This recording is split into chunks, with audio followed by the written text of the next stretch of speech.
บึกพี่น้องยิงลูกซีนคุณนะโอ้ยมาไล่แทนแนวอยู่แนวกินนะโอ้เหงาอัดนัดพี่น้องเอ้ยพิซซ่ากะหมี่บัดเนี่ยโอ้โถคุณนะมีกรอบมีแก๊บใส่กรอบอีสานอ้อมห่วยกุ้งยางกุ้งประเทศไทยผมเป็นยางกุ้งประเทศพม่าเด้อลูกซีนโอ้ยจังเลยนะขนมมาไล่จริงพี่น้องมาไล่ใช่ไหมมายาวใช่ไหมไปสุดกับไอ้นี่นะวัดโถมาหันสุดจ้ะ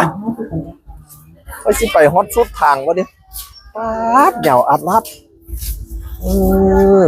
นกกระทากุ้งทอดขนมคุณนะคือซีเมนต์สุดแล้วล่ะซีเมนต์ฮอตทางแล้วล่ะคุณนะ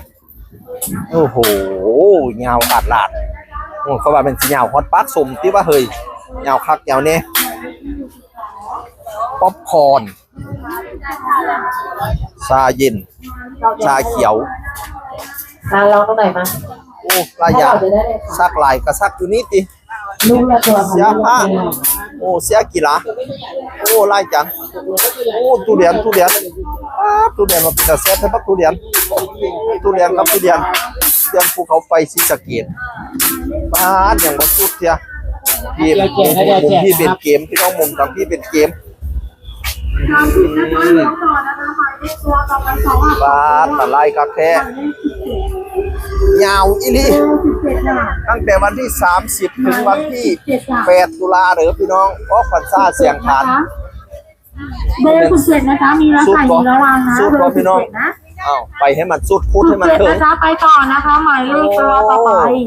มาขึ้นมาค่ะตั้งใจฟังเสียงคาน2ตัวค่ะหมายเลข19สนามเด็กเล่นก็อยู่ในนี้19ค่ะอะไรอย่างพอสนามเด็กเล่นก็ไรนะไปเบิ่งก่อนของสุดแฝสันเด็กน้อยโอ้ไล่จังเด้อพี่น้องเสียผ้าเด็กน้อยตะหักซื้อให้ลูกให้เตารองเท้าพี่น้องรองเท้าคุณนะไล่จริงรองเท้ากีฬาซื้อไปเล่นเคสโทรศัพท์แอ็กเซสซอรี่ต่างๆคุณนะเกลียวเยติแย่เตอะพัดลมเนี่ยอู้พัดลมน้อยซื้อให้พอนะพัดลมน้อยนะ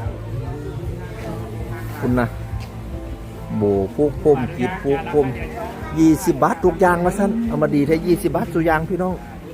โบสุกพมโบฟูกพมเสียผ้าคุณ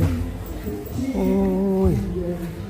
ไล่หายพี่น้องเอ้ยจะค่อยสิถ่ายฟังซ้ายฟังขวามันไล่ถึงซ่องฟังขนาดนี่นะเก่งยีนนี่นะโอ้ยไล่หายเสียผ้าสวยๆงามๆแฟชั่นสวยๆงามๆอ้าวมีฮอตลับตัดที่แมงวันบัดเนี่ยนะแม่ผู้ได้เจ้าที่แมงวันออกนั่นนะเสียผ้าผมนะซองปากฟังเด้อพี่น้อง